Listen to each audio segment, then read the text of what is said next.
What's in your Taylor Swift collection? Like, what is the most valuable Taylor Swift item you own? Oh, It doesn't matter what's in your Taylor Swift bitch! collection. I thought you actually cared. Why the fuck would I care? No one's ever asked me that question, and I was so excited to answer it. You just ruined my joy and happiness. Oh, I'm so glad I got you with this, but okay, fine. Tell us, what is the most expensive? No, it doesn't matter anymore. You know, I was so excited. I was about to go off and start listing all of these amazing things. And then that's it. The rug was pulled from underneath me. Look, I've got tears in my eyes. Oh man, that was so good. That's the best one I've ever done on anybody. All right, and you know what? I'm going to answer the question, Santi, okay? My most valuable is I have the original Taylor Swift Fearless album signed, and then I also have the new Taylor's Versions Fearless album signed. So I don't know how many people have both of those albums signed, and I do. Well, signed by who? By Taylor Swift. Well, I mean, you don't know. I just needed to confirm. I'm going to sign the album. Maybe you got Rikishi to sign it. I don't know. Oh yeah, fucking Rikishi's I'm just gonna have him sign my Taylor Swift shit. All right, what's up, everybody? Welcome to wrong podcast. We're Instincts Culture now.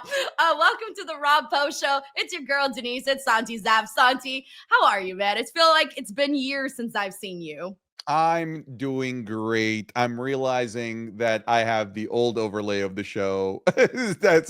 As I'm realizing that now. We'll fix it for next week. But I'm doing great. How are you doing?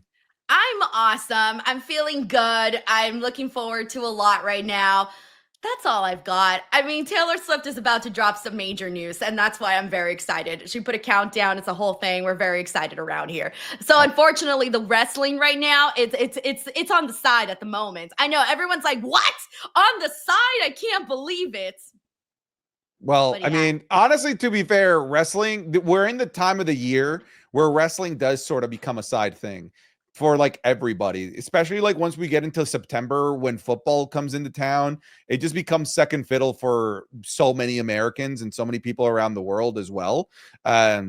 This is always like the dead zone, you know, like post SummerSlam all the way through to the Royal Rumble. To me, like right now, as a wrestling content creator and as a fan, the name of the game is just survive until the Royal Rumble season.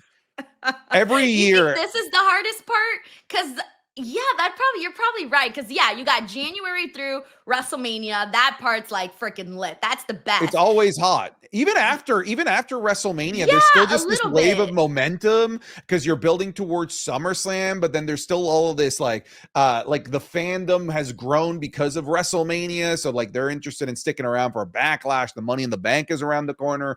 But right now, like the ones that have stuck around are like the hardcore WWE fans, because the casuals tend to drop off at around this time, and then they tend to come back at the Royal Rumble. So the name of the game is just survive until Rumble season. Yeah, I feel you. I do notice that during this time period. I feel like I try to look at and see how I did like the year before that. And I felt like last year people were pretty active. Like September, October, people cared about wrestling last year. So I guess we'll see where we're at by the time we get to the fall period. But today's episode of Raw really wasn't anything too crazy. At least I think like there were a couple of topics that I can't wait to dive into. But for the most part, I want to kick off this show with the news of Karrion Kross, Santi. I feel bad because the last time you and I did a show, you had said that you felt like nervous or whatever about his future in WWE and what was going to happen, and because his contract was almost up. And I said, don't worry about it. Like TKO has been holding off a lot of contracts. They've been signing people, you know, dealing with them very, very close to like almost near the end. Because Santi, I legitimately thought, given the hype that Karrion Kross had coming off of WrestleMania, given the fact that he had the top selling t-shirt, all of that, I thought that they would re-sign him. I really, really, truly thought that. I thought that they were kind of just kicking him to the curb to maybe give the guy a little bit more attention, which is weird now saying that, but I almost thought they were doing it on purpose. So now that he's out, he's gone, how do you feel about it? And I don't know if you watched his documentary. I haven't been able to watch the documentary. I've been really busy over the last 24 hours. I feel really weird about this whole thing. I really think that recently with the Seth Rollins fake injury angle, it's kind of created this weird expectation that everything is a work. I made this joke on stream, but like I really do think it rings true. Ever since that Seth Rollins injury, I could literally watch a man's leg fall off on the middle of an episode of Monday Night Raw. I'm like, I think I'm being worked, guys. When is the leg going to reattach itself? We're being worked here. And a lot of people feel like they're being worked by the Karrion Kross thing. And I feel like we're in this slippery slope thinking that releases, we could think that there works. People walking away from their contracts, we could think that there works. And I don't feel like that's the best blender to be in. That being said, I don't think that this is a work. I think that this is over. Like it's done. Like I saw no direction for Karrion Kross when he was signed to WWE, and I don't see there being a direction for him, especially now that his contract has lapsed. I don't think that he's coming back. He might eventually come back. Maybe he makes such a big name for himself somewhere else that they bring him back to the WWE, but I don't think that we're being worked. I think that Karrion Kross really is gone from the company, and I think it's a shame because, whether you think he's doing a great job or not, clearly he resonated with the fans, both emotionally with all the chants that he was getting, but financially as well, because these people were putting their money where their mouth is by buying his merchandise, and he was one of the top merchandise sellers.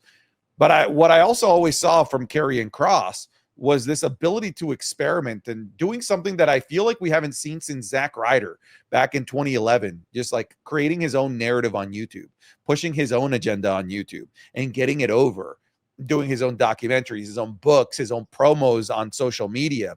And he was just crushing it. But it seemed like no matter how good he did in that regard, it never translated to a push on screen. And I don't know, it is kind of demoralizing and disheartening to see a guy that put in all of his work not really get the rewards that you think you would expect at your job if you're going that far above and beyond. In any other, mostly every other job, if you're doing all of these things, at some point you're going to get reward, man. No matter what your job is, you could be somewhere and be like, this guy's putting in all the work. He's working extra hours. He's doing all of this. Employee of the freaking month, right? In almost any other place, you do see those rewards. And you're right. Look, at the end of the day, whether or not you're a fan or not of Karrion Kross, the majority of the people were behind him. There was a movement on social media. There was, like you said, people putting their money where their mouth is and buying the merch. That was the biggest indicator. And here's the thing. He addressed some of that on his documentary where he spoke about how there was people in the company, Santi, that told him not to pay attention to that. Can you believe this? Not to pay attention to the fans. Santi, you are a content creator. You know what it's like to have an audience, and you look at what your audience wants, and what do? You respond to that. You try to give the people what they want. And they instead saw it as, we're not ready for you right now. That's apparently what they told him. Like, we're not ready for this to take off. And let's see if this is legitimate. Let's see if this goes from town to town, which is fine. Checking to see if this is legitimate is fine. But then saying, don't pay attention to that. That's not what it's about, blah, blah, blah. That's crazy to me, because anybody else would be so... I mean, you, me, everybody here listening to this podcast, if you get over in any place, especially as a professional wrestler and you have the fan support, that means the world, man. But here's the thing, though. As much as everybody's upset about what happened with Karrion Kross and for everything that he said, Santi, he is not the first. He is not the last guy that is going to go through this situation, because we have seen this story play out a bunch of different times with a bunch of other different wrestlers, which freaking sucks. But that's how this business is. We hear so many people say the business doesn't owe you anything, and it sucks, but it's looking like it's ringing true. How do you feel about these future releases that are going to happen, and now us having to wonder whether we're being worked or not? Because I don't love that slippery slope. I think obviously now that the excitement of the Seth Rollins cash in has kind of died down. I'm trying to look at it on a more analytical lens and trying to think outside the box and whatnot. Was it exciting? Was it amazing? Yes, but I really think it opens up Pandora's box for a lot of unnecessary wondering if we are being worked on like real life things. Again, I gave the ridiculous example of a leg falling off, but now every injury that I see, well, we're being worked. How are we being worked? What's the angle here?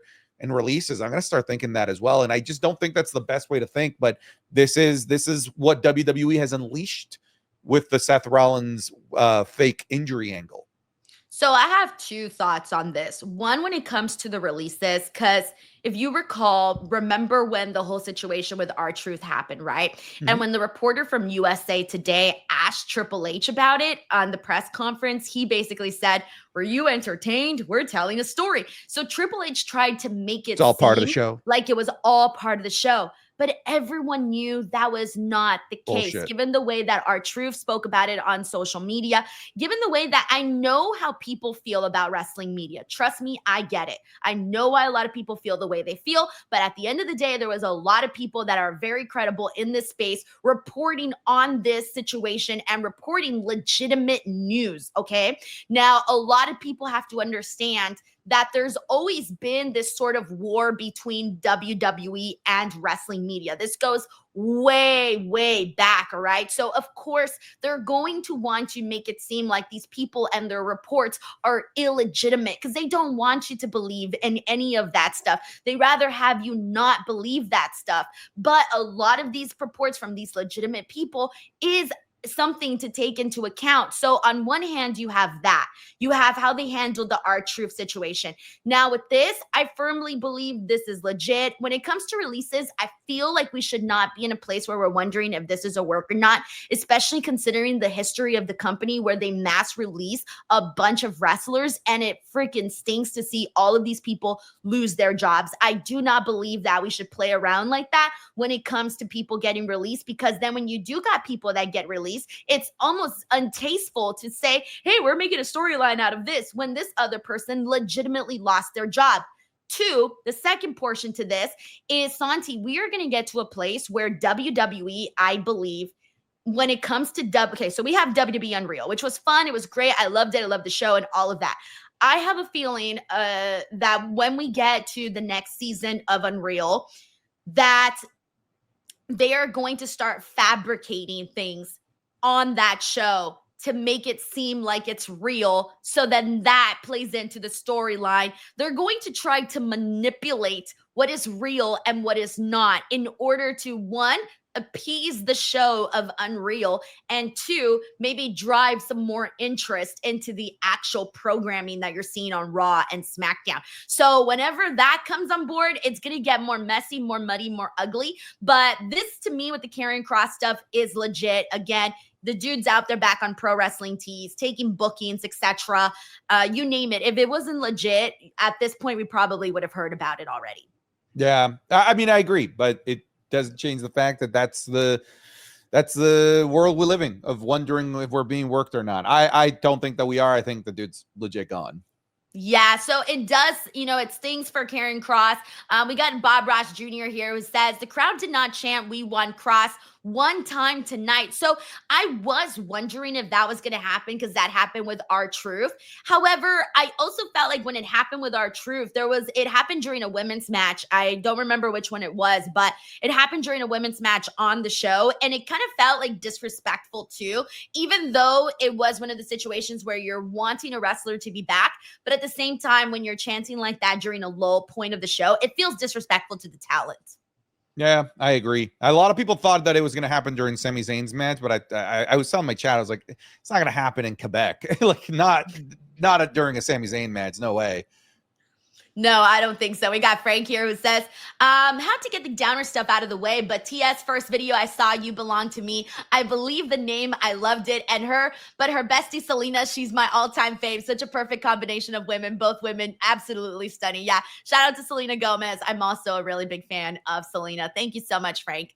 We got Mr. Grimley here who says, the lack Mark Henry merch in the back is disturbing. He said, the lack of Mark Henry merch in the back is disturbing. Oh, he's supposed to me stuff, by the way. He said he was going to send me something, so I'm still waiting on the something.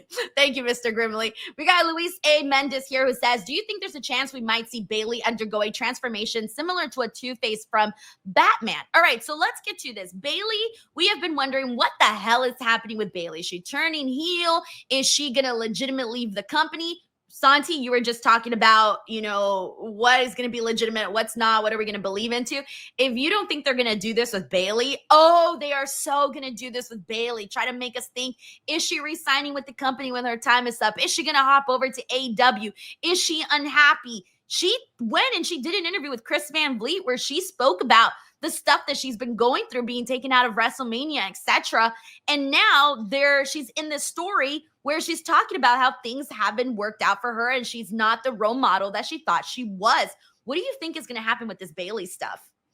The way that interview was going and how it ended with like the distorted sound and the sounds of the laugh of ding dong, hello, it was kind of giving me like the initial vibes of a broken Matt Hardy. I don't know that they're going to go down that route. That'd be new. That'd be different for a Bayley. And honestly, like, why not? Like, if they want to go down that, like that particular route with Bayley, I am all here for a broken Bayley. But I think at the very minimum, we're going to be getting a heel turn out of Bayley.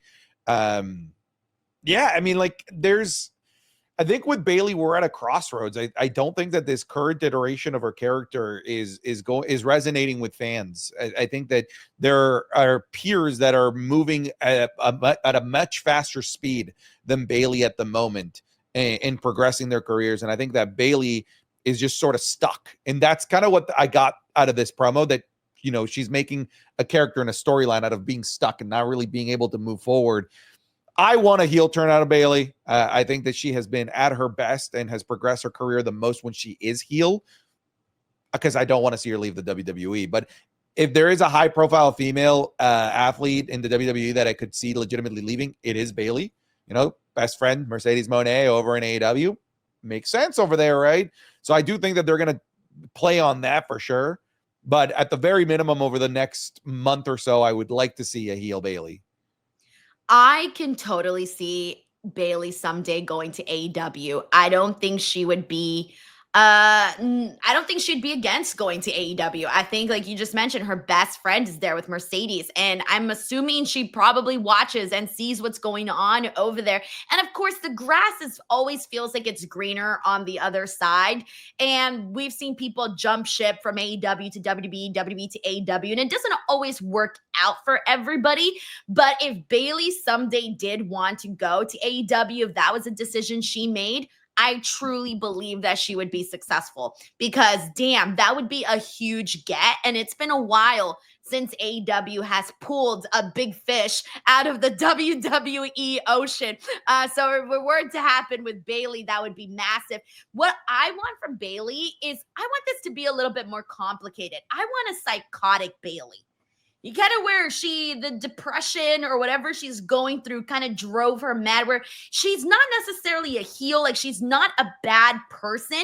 She's just may not be thinking straight the way she normally would. I want her to have the crazy hair and just be like mad and just going out there and doing all of the things. For example, like Becky has thrown it in her face in previous back and forths that they had, where she said, I always cared about me. I always focused on me. You only cared about every single other person. Basically, I almost want her to turn on what she stood for this whole time, or at least feel like she's turning against what she stood for. Like, maybe I shouldn't have been worried about all the other women. Maybe I should have cared more about myself. And then she starts to be that person. She starts to be this person who only cares about herself and only does things for herself and starts to do the things that she saw Becky Lynch do, but like in a mad, crazy way.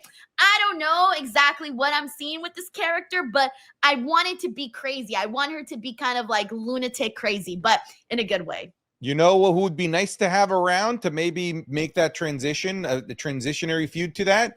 Imagine a feud between her and Scarlett. And Scarlett and Karrion Kross kind of work their thing on Bayley, and Bayley turns. Because that's one of the things with Karrion Kross and all of his, like, I'm manipulating this. They never fucking turned. He never got that person to like, yeah, I really am a bad person.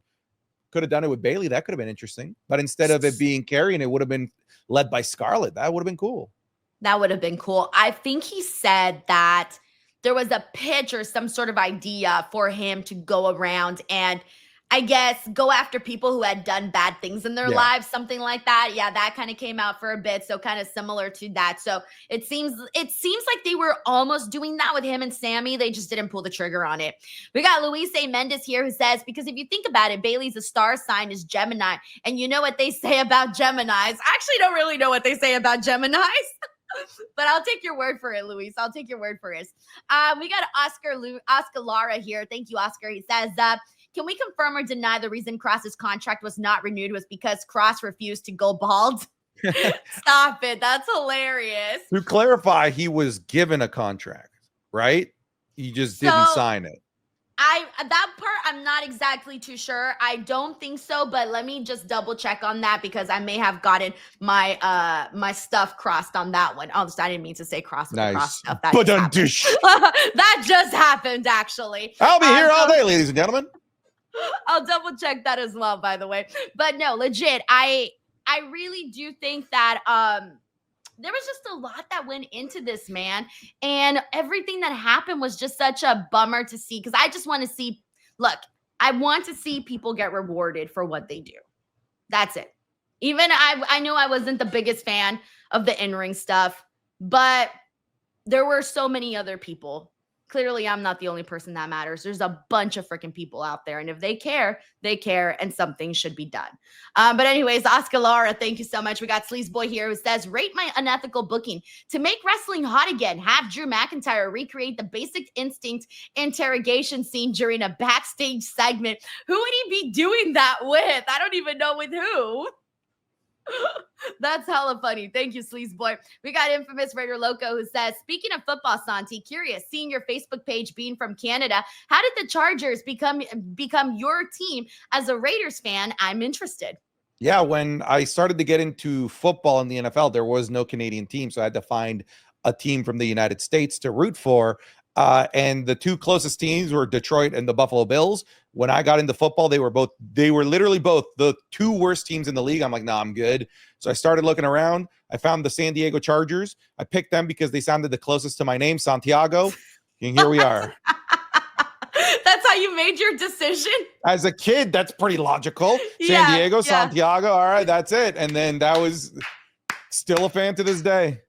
I remember I went to go watch the Jets and the Chargers like several years ago, and we got booed. I was literally crossing the street with my husband, and we were getting booed because we were Jets fans. So listen, I got beef with you and your fandoms. I had to get booed while crossing the street, Santi. That's the magic of being, I'm guessing you were in New York. No, we were here in San Diego. Oh, sorry. I got it. Yeah. Sorry. You're a Jets fan. Yeah. That's part of the magic of going in as an away fan. I was in Buffalo, Chargers gear. I'll never forget this. We're all waiting, like hundreds of people were waiting to cross the street. And there's a police officer that's like guiding traffic, telling people to cross and telling traffic to stop. He tells people to cross, except he says, not you, you wait for the next light. He makes me stand as everybody crosses the street and makes me wait. I'm playing along because I'm like, okay, this is fucking funny. This is a good troll. So I'm like, fine, whatever. I'll wait till the next one. But yeah, that's part of the magic of going in as an away fan. Yeah, you gotta have a lot of guts, man. I didn't appreciate getting booed, Santi. Thank you, Infamous Raider Loco. We got W. Karans 54 here says a DQ on WWE television side.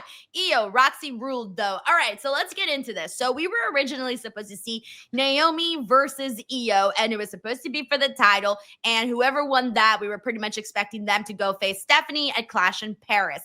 Unfortunately, Naomi was not cleared to wrestle, and I'm not sure what's going on there. There hasn't been much that came out. It just says she's not cleared to wrestle, and that is it. We don't know anything else. So I don't know if she's like injured. And again, back to this whole, is it a work? Is it not a work? I don't know, guys. I don't know. But it sucks, and I don't think it's a work or anything like that, because then they would have just pulled through with the damn match. Granted, we got Roxanne and Iyo, which was great. I loved seeing what they got there, and I was hoping that it didn't end the way that it ended, but it did, and that's where we're at. But what do you make of this? And if Naomi is legitimately out, what the hell happens here with Stephanie's Magic Clash and Paris? What happens with everything they had planned? So one of the things that I said during the live stream was like, this injury, if one, it's real, and two, it's long-term, it's cataclysmic. Like especially for Naomi herself. She's on a roll right now. Her character work is through the roof, and people want to see Naomi. This was not the case last year at the same time. She was like I've always said, Naomi as a babyface is always destined to be the 5th or 6th most popular babyface of whatever show she's in. She is now a heel, and she is the most entertaining thing in the women's division right now on Monday Night Raw. She is must-see TV. This injury right now would be cataclysmic for her rise right now. For the division, they'll pivot. They've got bodies, they've got people. I'm sure Stephanie will still get her match. Maybe they end up stripping the title from Naomi. See, that's what I mean. Like, it would just be so terrible. It would be so terrible. We don't work too hard for this. This is such a mysterious injury. It feels like it came out of nowhere. We don't know anything. Maybe it happened during training. I saw some people trying to throw out the rumor that she's pregnant. I don't know anything. Oh my God. I don't know. That's what happens when you don't know anything. Just start running with narratives, right? People just start running with narratives. I don't know what it is. I don't want to even make assumptions. I just hope it's not long term. Yeah, man. Jesus. I don't even know what to think. And I guess, this is a story. We'll have to wait for some more additional details. But I mean, yeah, Roxy and Iyo killed it. I was very glad that they made this match, because I'm like, you cannot not make a match here. You got to have a match for Iyo. We wanted to see her wrestle, and we did. And then also, by the way, they are now teasing this breakup between her and Asuka and Kairi, where Asuka even pushed freaking Iyo after the matchup, and then Rhea started to get into her business and started to say like, hey, I don't think you should trust them. And I thought, okay, Rhea, you kind of need to let Iyo figure this stuff out for herself. But there's an interesting relationship there between Rhea and Iyo. Yeah, first of all, Rhea, they've known each other way longer than you've known Iyo. Shut up. Like, imagine just some bloke you just met telling you don't trust your friends. What are you talking about? Get out of here. Who are you to comment on this, Rhea Ripley? You barely know me. That being said, I'm curious. Do you think that was supposed to be the finish for Naomi versus Iyo? The Kabuki Warriors, that angle, and that's how Naomi got away with the title victory? Maybe that could have happened, because we were all sitting here being like, yeah, it would be pretty messed up if Naomi would have lost the title right away. But then the match everyone wants to see was Iyo and Stephanie. Yeah. So that probably was still going to happen regardless. I hated the finish, by the way. I did not like it because it looked hella weak. And here's the thing. They were facing, so when Roxanne pushed Iyo into Asuka and Kairi, they were front facing. They weren't, they didn't have their backs to them. So clearly, you're seeing this happen. You saw Roxanne push her into you. I would not be mad if I saw somebody else get pushed into me. I'm not stupid. I'm not going to react like that. But if it was towards the back and I didn't see, okay, maybe that's a different story. I did not like the ending of this match. So if this was supposed to be the ending of Naomi and Iyo, I still wouldn't have liked it. I think it was supposed to be the ending of Naomi and Iyo. That being said, I thought that Roxanne and Iyo put on a banger of a match. I thought it was great. I was shocked to see Roxanne pick up the victory here, but I don't think that was supposed to be Roxanne. I think that was supposed to be Naomi. We got IGN Sucho here, says, TBH, it's Quebec City. No way they were going to chant, we want Kross. And then this Friday, we're in Boston, Cena City. So they might not see anything until next Monday, or maybe tomorrow's NXT crowd will surprise us. Please, NXT crowd. I doubt it. I'm not really sure. I think sometimes the NXT crowd just falls in line with whatever is going on. Like, they just care about NXT and what's going on in the NXT universe. Yeah. That's what that feels like. But you know what I think? I remember when the whole stuff happened with R-Truth, there was a lot of people in the comment sections of the videos that were saying, chant "We want our truth" when we want truth at the show. Everyone's gonna chant "We want truth." I didn't really see people like say that in comments. Nobody was saying, "Hey, chant "We want Kross." So I think that because nobody was really saying, "Let's go chant "We want Kross," I'm guessing people just didn't. We didn't just. There was no memo. No memo was done. Thank you, IGN Sucho. But we should say this, even though there was no chance like that for Kross, there was a lot of signs, though, in the crowd that said "We want Kross." So there was a lot of signs.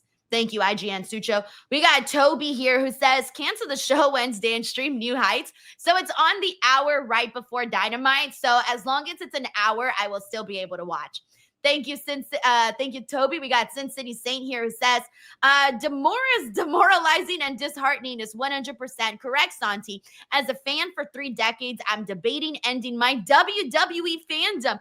Kross was becoming one of my favorites. No one else besides Cody resonates with me. Holy shit. Sin City Saint, I mean, when you see like your favorite, someone that you resonate with, get acts like that, I get it, man. I get it. Yeah, like I'm just so bothered by the fact that you basically have to entirely depend on the WWE machine to determine whether or not you can be successful. That's kind of what I'm getting from this whole Kross situation, that you can't really get yourself ahead. You just sort of have to hope that whatever powers that be at WWE deem you good enough to be able to push and rise to the top, because you'll never be able to rise yourself. That's how it is, man. You get punished for getting yourself over. And what's funny is that a lot of wrestlers have spoken about this before, and the fans would get mad, Santi. They would get mad at them for speaking about this.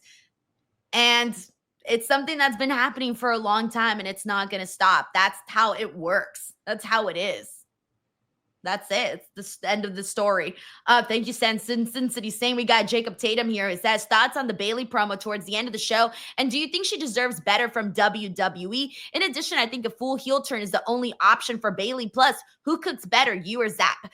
Santi, I don't cook at all, so Neither I'm pretty do I. sure. Okay, so we're done. We're screwed. Nobody does cook. I can't cook. You don't even make sandwiches or like eggs or that's something? That's not cooking. That's not cooking. That's not cooking. Hey, I'm at least asking if you can make a sandwich. I can make a sandwich, yeah. Okay, can you make eggs? I can make eggs. All right, can you make like chicken? No. With maybe some vegetables? No. Okay, in that case, I cook better than Santi. Not I good. I could at least make the chicken. I can't. I don't go beyond like for me, my cooking is like microwaving Uncle Ben's rice. Do you got an air fryer? I do. Yeah. Okay, yeah. See, air fryers be solving everything nowadays. Sarah does most of the cooking in the house, so I'm lucky in that regard. Hell yeah. And then in terms of whether or not Bayley deserves better, of course she does. Like, she still has so much more left in the gas tank that she can do. Thank you, Jacob. We got Bob Ross Jr. here who says, honestly, I feel like Karrion Kross shouldn't have been moved to SmackDown because there would have been more winnable feuds over there than on Monday Night Raw. Oh, so okay. Bob Ross feels like he should have gone over to SmackDown. Well, I mean, he could have feuded with lots of people over there. You got Alistair, you got Carmelo, but I disagree, though. I disagree. Like Karrion managed to get himself over in spite of lack of time by getting himself in those like commercial segments that would only air to the worldwide audience and not the American audience on Netflix. You don't get those on SmackDown. Commercials are commercials on SmackDown, and people are already struggling for TV time on SmackDown. Kross, you wouldn't have heard a peep from if he was on SmackDown. You know what I thought was crazy? How like at the presser, when there was a guest, like the crowd was sort of parted where some were cheering for Brock, but some were cheering for Kross. And then like Triple H didn't even notice at all that they were chanting for Kross, apparently. I thought that was wild, man. So wild. But hey, man, if I'm seeing people cheer for me, I'd be hella happy and hella proud. Thank you, Bob. We got Synergy here says Naomi being absent tonight had Iyo Sky be the focal point of the women's division this episode of Raw. Multiple storyline segment and a great match tonight. Where was this during her title reign? LMAO. They always do that. They did that to her multiple times. Like, this wasn't a one-time thing. They did this to Asuka too. Like, they tend to do this to certain people where it's like the rise and the build-up and us working our way to it is good. And if not, then it's the fallout that happens after they're champions. And then when they're champions, you hardly ever see them. They did that to Bayley too when she won the title from Iyo. Can you like name anything that happened after that? I can't. Yeah, no, it's so true. I don't get that. I don't it happens way too often. They get the title, they go to the back seat, they lose the title, then they're featured again. It's like, why did we not feature Iyo during her championship reign of like 3 months where she was just basically in catering that entire time? And the second she loses it, she's now getting like engaging storylines with promos and character development. What the fuck? I don't get it. I don't get it. Like, again, I'm happy we're getting Iyo, but like, I don't get that logic, you know? I get you, man. I don't know either. You would think like the champion would be put on a pedestal of promo time and matches and everything because you're the champion, but no, sometimes it works the other way. Thank you, Synergy. We have Randy Hayward here who says Karrion done, but Killer Kross returns with Righteous. That's a good prediction. Thank you, Randy. We got Dayton Romo here who says, since Iyo didn't get her title match tonight, do you think we will get a triple threat between Iyo, Stephanie, and Naomi at Clash? That all really depends on whether or not Naomi is legitimately out or not. And if she is, for how long is she out? Is this a situation where they can still roll with her as champion, or does she have to relinquish the championship? Yeah, I think if she's around though, I'd rather just a singles match. Me personally, I'd rather than do maybe something with Iyo and Rhea going up against Judgment Day. Like, I'd rather, mostly because I want them to keep Iyo and Stephanie away from each other until they're finally like ready to do something like proper with them. I'm with you. We got Randy here who says the grass is greener where you water it. Yeah, that is 100% true, man. I agree with you. I was trying to remember. But he watered it. Karrion watered that sumbitch every day. That's true too. Damn. I don't know what to say, guys. You got me on both of them. You both made good points on that one. Oh, man. Thank you, Randy. We got Sucho here who says, I could see Bayley reform damage control again with heel Asuka and Kairi saying, hey, yo, that could be a thing. The stars could align. Yeah. Yeah, I'm on board with that. We got Infamous Raider Loco. Infamous Raider Loco, thank you so much for your generous super chat. He says, respect, Santi. My first game away in Kansas City, and I expected the worst. Was walking into a liquor store. A Kansas City fan pulls up, dripped in Kansas City gear, rushed to the door before me just to open it and ask how my day's been. During tailgate, got booed, but after offered a plate of food. Yeah, it's all in good jest. It's all in good Sometimes humor. It isn't, because in that same Buffalo game, some crackhead with two teeth are like, you know the fuck you are? You're in Bill's country. Fuck you. Fuck you. All right, buddy. I'm going to go have a plate of food, something you can't do because you don't have teeth to bite into anything. Bruh, that's wild, man. I don't know what be going on out there. Thank you so much, Frank, man. We got the Miss Demon here who says, hey, Denise, new here from Santi Zap's chat. Thank you. Welcome. He says, Bayley's lost and broken promo. Madness is like gravity. All it takes is a little push. The Joker. Hey, I like that. That's what I want from Bayley. That's what I mean by like the madness, like where she's crazy, but you still like love her though, even though she's a little psychotic. Like, I don't want her to be a heel psychotic. I want her to be kind of lovable psychotic.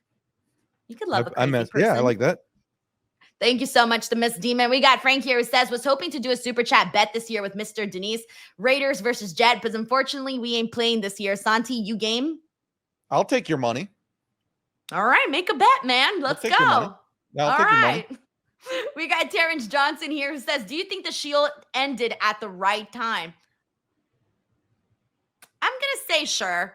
Honestly, look, I'm not the crazy big Shield fan like a lot of people were, so maybe it doesn't impact me as much, but I'm cool with it. I like how everybody sort of branched off and did their own thing, even though it took Roman Reigns a while to get to where he was at by the time that he got there. But thank you, Terrence. We got McTaru here who says, Santi, go make us some bologna and cheese sandwich. I kind of want a sandwich. I'm going to eat right after this. We also have Bob Ross here who says, I can't wait to hear Sancho's thoughts about the Fatal 4-Way. He's a big LA Knight fan, BTW. With that being said, let's get to this because this was a major announcement that was made on the show, is that at Clash in Paris, we are going to be seeing Seth Rollins in a Fatal 4-Way defending against CM Punk, Jey Uso, and LA Knight. A lot of people thought this was going to be a triple threat. I even started to think it was going to be a triple threat, but they ended up adding Jey to this. Do you expect a title change at all to happen here, or you're just expecting this to be nothing? I'm expecting this to be nothing. I'm confused as to why Jay's in this. I don't really get it. I think that he said, I never got my title match. Okay. People often go without getting their title matches back, but I guess, yeah, sure. Add Jey Uso to there. I thought it was going to be Roman, but it looks like now I'm assuming Roman is still being advertised for Clash in Paris, that it's probably going to be Roman versus Bronson Reed. That'd be pretty cool for Bronson if they actually do that. But yeah, I'm not expecting a title change in this. No way. Like, definitely not. I think if anything, Jay's maybe there to take the pin for Seth Rollins to retain. See, I thought it was going to be LA Knight taking the pin. See, I don't think so, because it looks like out of the 4 guys, 3 of these 4 have a storyline with one another. Jey Uso's the only one that's kind of odd man out at the moment. He doesn't really have a narrative with CM Punk, with LA Knight, nor Seth Rollins. He just sort of feels like he's just sort of there. So once the dust settles, I think that they're probably going to run LA Knight versus Seth, or LA Knight versus CM Punk. And I don't think that he can be eating pins for that. At least LA Knight is getting more TV time and a big major. He's involved with big players right now. Yeah, this is what people were waiting for. Been there, done that, Denise. He was there. He got his fatal 4-way match at the Royal Rumble with big names, and he was just there. You know, like, it's like they're afraid of a proper singles LA Knight feud for the world title. They tried it once with Roman and in Saudi Arabia a couple years ago, and then they've not explored it ever since. I did like the LA Knight CM Punk promo for one reason. CM Punk, thank you. I was so upset when LA Knight was all mad about how CM Punk cost him his match. I was like, bro, he saved your life. Your ass was going to get curb stomped into the freaking cement. Yeah. What is wrong with you? I was living when CM Punk brought that up because I said, thank you. Thank you. That was the only part I liked, man. Everything else was just there. CM Punk and LA Knight in that opening promo,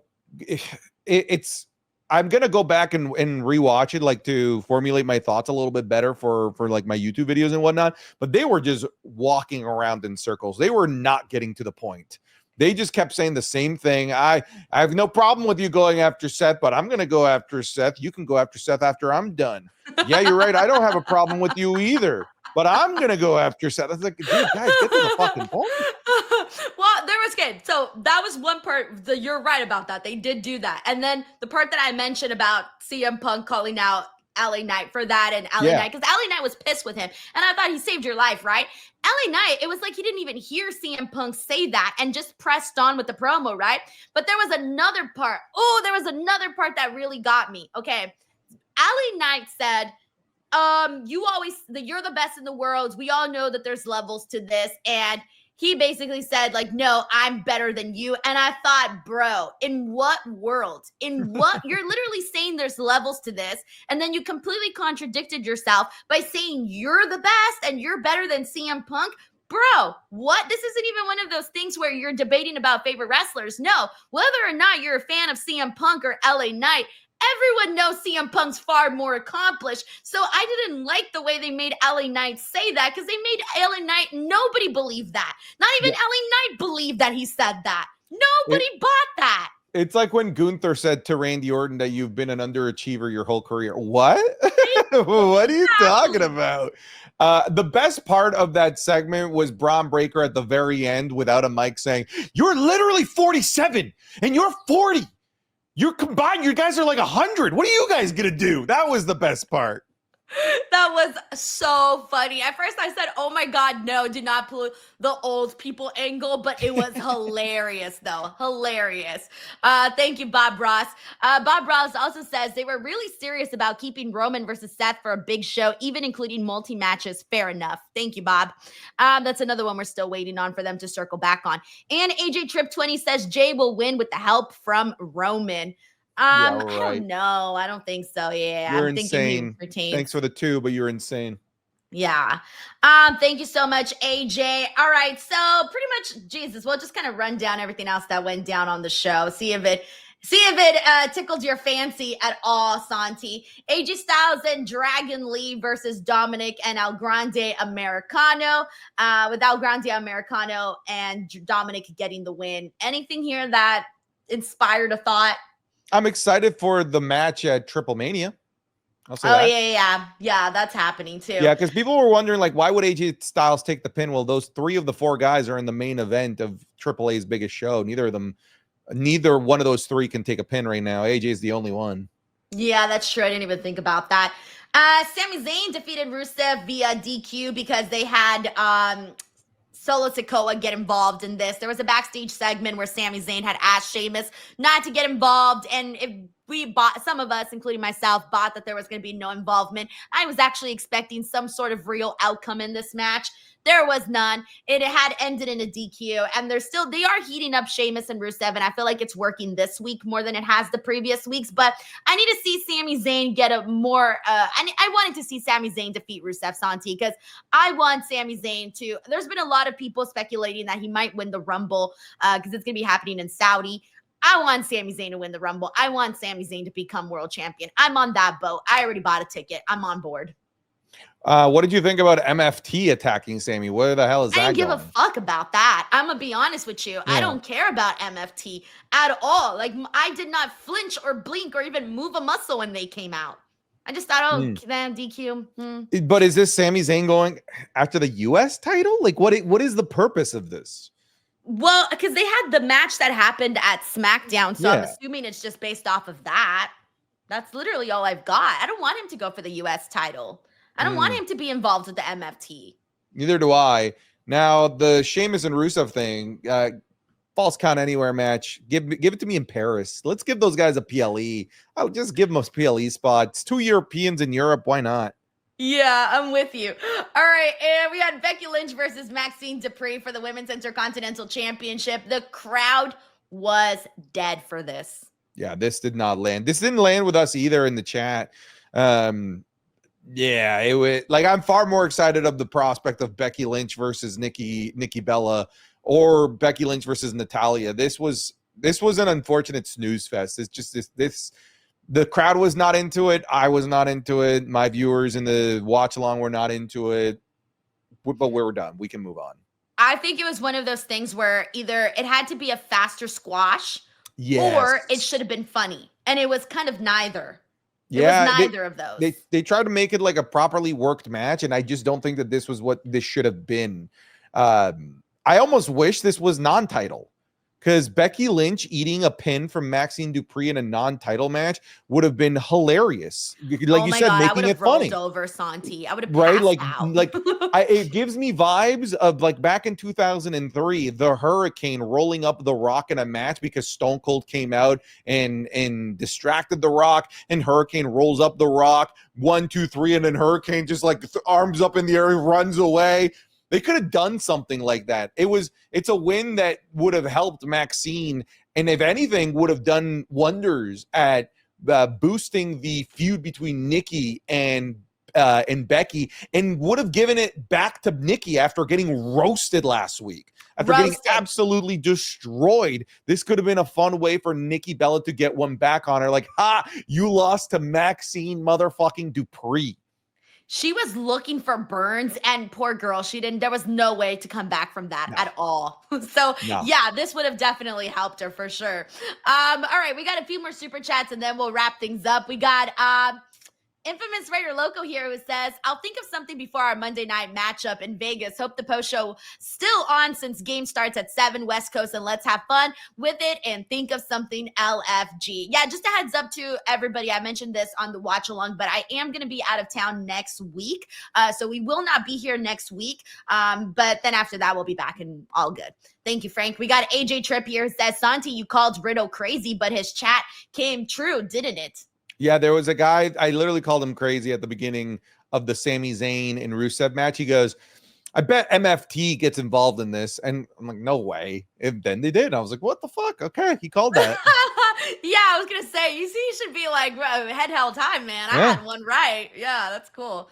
So shout out to Riddle. We got, thank you, AJ. We got JJ Castillo here who says, I really wish WWE didn't fumble John Cena's retirement run because there were so many great opponents he could have faced, but his heel run staled everything. I just hope his last 4 months will end strong. And it's funny because you say last 4 months and it sounds like a lot of time, but we're down to like just a few more dates. Like it ain't 4 months. Like, yeah, sure, it's 4 months in totality, but when you think of the dates, it's not that much time, man. Like I feel like they wasted a lot of time just doing things that weren't as interesting.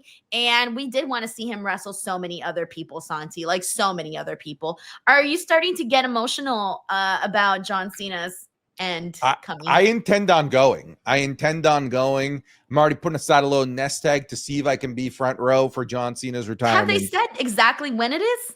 No, it's somewhere in December.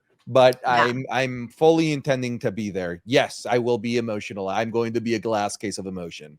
I can already see it. I just know it. It's going to be like John Cena, 1, 2, 3, whatever happens. They're going to pan to the crowd, and Santi, you're going to be right there crying, and you're going to become crying John Cena guy.